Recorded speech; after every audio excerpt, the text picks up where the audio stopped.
வந்து போட்ட திட்டம் படிக்கலன்னு சொல்லிட்டு செம்ம டென்ஷன் ஆயிடுறாரு.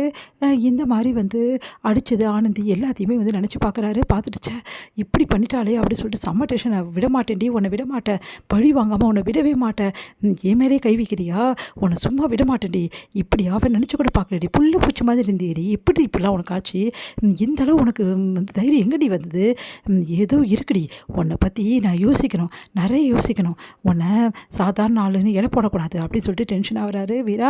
இங்கே வந்து என்ன பண்ணுறாரு, ஆனந்தியோட அண்ணன் வந்து மாப்பிள்ளை எப்படி நேற்று எல்லாம் சுமூகமாக நடந்துச்சு, அப்படி நடந்துச்சு அப்படி சொல்லிட்டு அப்படியே டென்ஷன் ஆகி போகிறாரு. என்ன மாப்பிள்ளை ஒரே கோவமாக இருக்காரு, நடந்தலையா ஒன்றும் புரியலையே அப்படி சொல்லிட்டு போகிறாரு. இங்கே வந்து ஆனந்தி அவங்க அண்ணனை பார்த்து முறைக்கிறாங்க. உடனே வந்து அமைதியாக இருக்காங்க.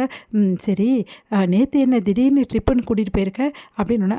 அது வந்து ஆஃபீஸில் திடீர்னு சொன்னாங்க, அதனால் கூட்டிகிட்டு போனேன். ஓ அப்படியா, ஆஃபீஸில் சொன்னதாலே கூட்டிகிட்டு போனேன், இவ்வளோ நாள் இது வரைக்கும் நீ இப்போலாம் கூட்டிகிட்டு போனதே இல்லையாமே அப்படின்னு.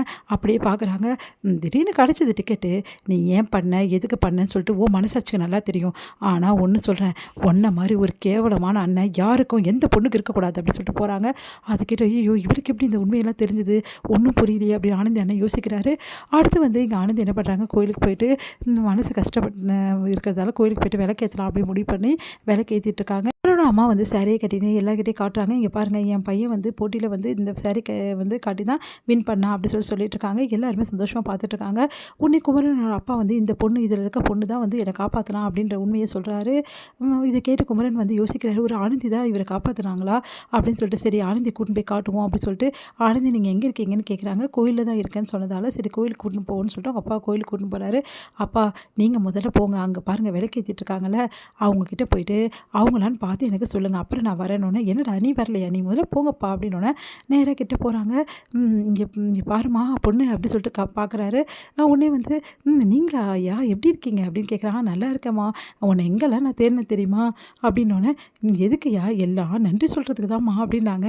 இதில் என்னையா இருக்குது, சின்ன உதவி நான் பண்ணது அதெல்லாம் நீ சொல்லாதம்மா, என் உசிரியே காப்பாற்றிருக்க, எவ்வளோ பெரிய உதவி, உனக்கு நன்றி சொல்கிறதுக்காக என் பையனும் கூட வந்திருக்கான் அப்படின்னு. உங்கள் பையனா அப்படின்னோடனே பார்த்தா குமரன் வராரு.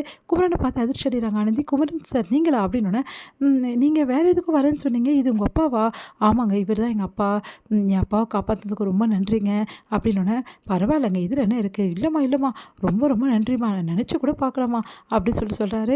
நீங்கள் எங்கள் வீட்டுக்கு சாப்பிட வரணுமா அப்படின்னு. சாப்பிடவா அப்படின்றாங்க. ஆமாங்க ரொம்ப நாளாக இவர் சொல்லிகிட்டே இருக்காரு, எங்களுக்காக ப்ளீஸ் நாளைக்கு நீங்கள் சாப்பிட வர முடியுமா எங்கள் வீட்டுக்கு அப்படின்னோடனே, சரிங்க சார், உங்களுக்காகவும் உங்கள் அப்பாக்காகவும் கண்டிப்பாக சாப்பிட வரேன், ஆனால் கூடவே என் ஃப்ரெண்டையும் கூட்டின்னு வந்தால் ஒன்றும் பிரச்சனை இல்லைல்ல, அதெல்லாம் ஒன்றும் இல்லை, வாங்க குணவதி வந்து தாங்க கண்டிப்பாக கூட்டிகிட்டு வாங்க அப்படின்னோடனே சரின்னு சொல்லிட்டு போகிறாங்க. ஆனந்தி பார்த்துட்டு நம்ம எவ்வளோ நல்ல பொண்ணு இல்லைப்பா அப்படின்னோடனே அப்படின்னு சொல்லிட்டு அவங்க அப்பா சொல்கிறாரு. ஆமாப்பா அப்படின்னு சொல்லிட்டு ஆனந்தி பார்த்துன்னு வச்சுக்கணும் வாங்காமல் அங்கேருந்து கிளம்புறாரு நம்ம வந்து குமரன். அடுத்து வந்து குமரன் வீட்டில் சொல்கிறாங்க, இந்த மாதிரி ஆனந்தி சாப்பிட வராங்கன்னு சொல்லிட்டு எல்லாமே ஏற்பாடு பண்ணிட்டு இருக்காங்க. இதை பார்த்து அவங்க பெரியம்மாவும் வந்து அவங்க பொண்ணும் வந்து செம்ம கடுப்பாக இருக்காங்க. யாரோ ஒருத்தி சாப்பிட வராலாமே, ஏன் தான் இப்படிலாம் பண்ணுறாங்களோ, இவ்வளோ ஐட்டம்லாம் வேஸ்ட் பண்ணுறாங்க பணத்தை அப்படி சொல்லிட்டு டென்ஷன் ஆகுறாங்க. இங்கே வந்து யாரா சாப்பிட வர்றதுக்கு அப்படி சொல்லிட்டு குமரனோட அண்ணன் கேட்குறாரு. அது சர்ப்ரைஸ் வந்தோடனே நீயே தெரிஞ்சுக்கோ அப்படின்னோடனே, ஒன்றும் புரியலையே அப்படி சொல்லிட்டு யோசிச்சுட்டு இருக்காரு. இங்கே வந்து ஆனந்தி வந்து கிளம்பிட்டு இருக்காங்க. என்னம்மா திடீர்னு கிளம்புற அப்படின்னோடனே அங்கேருந்து விட்டு கேட்குறாரு வீரா, எங்கே கிளம்புறா அப்படி சொல்லிட்டு, இல்லைப்பா இந்த மாதிரி குமரன் சார் இருக்கார்ல அவரோட வீட்டில் சாப்பிட கூப்பிட்ருக்காங்க, என்னம்மா திடீர்னு அப்படின்னோடனே, இல்லைப்பா ஒரு வாட்டி நான் ஒரு பெரியவரை காப்பாற்றினேன்னு சொன்னல, ஆமாம் அது அவங்க அப்பா தான்ப்பா அப்படின்னோடனே, அப்படியாம்மா, ஆமாப்பா அதுக்காக அவங்க வீட்டில் சாப்பிட கூப்பிடணும் ரொம்ப நாள் நினச்சிட்டு இருந்தாங்களாம், ரொம்ப கம்பல் பண்ணி கூப்பிட்றாங்கப்பா, அதான் போகலாம் அப்படின்னு சொல்லிட்டு மட்டும் தனியாக போகலப்பா, குணாவும் சேர்ந்து போகிறா, அப்படியேப்பா போயிட்டு வாங்கம்மா நல்லபடி, இப்போ எதுக்கு தேவையில்லாதெல்லாம் பண்ணிகிட்டு இருக்கா அப்படி சொல்லிட்டு அவங்க அம்மா வந்து சத்தம் போடுறாங்க. நீ அமைதியாக இருக்கீல, அந்த குமரன் சார் பற்றி தெரியும்ல, அவங்க வீட்டு ரொம்ப நல்லவங்க அப்படின்னு சொல்லிட்டு சொன்னோன்னே, சரிப்பா நான் கிளம்புற சொல்லிட்டு போகிறாங்க. இதெல்லாம் பார்த்துட்டு இருக்க வீராக்கு வந்து பின்னாடி ஃபாலோ பண்ணுறாரு. பார்த்தா வந்து குமரன் வீட்டுக்கு போகிறதுக்கு முன்னாடி குமரன் வந்து மீட் பண்ணி வாங்க அப்படின்னு சொல்லிட்டு கூட்டின்னு போகிறாரு. குமரன் வந்து சந்தோஷமாக வந்து ஆனந்தி குமரன் பேசிகிட்டு இருக்காங்க. குணவதி உள்ளே போயிடுறாங்க. அதை பார்த்துட்டு தாங்கிக்க முடியல. ஓ இவன் தானா அவன் அப்படி சொல்லிட்டு டென்ஷன் ஆகுறாரு வீரா. ஓ இவனை தான் சொன்னாலா, இவங்கிட்ட தான் ரொம்ப பேசுகிறாளா, இதை இப்படியே விடக்கூடாது வீரா அப்படின்னு சொல்லிட்டு டென்ஷனாக பார்த்துட்டே இருக்காரு வீரா அவங்கள.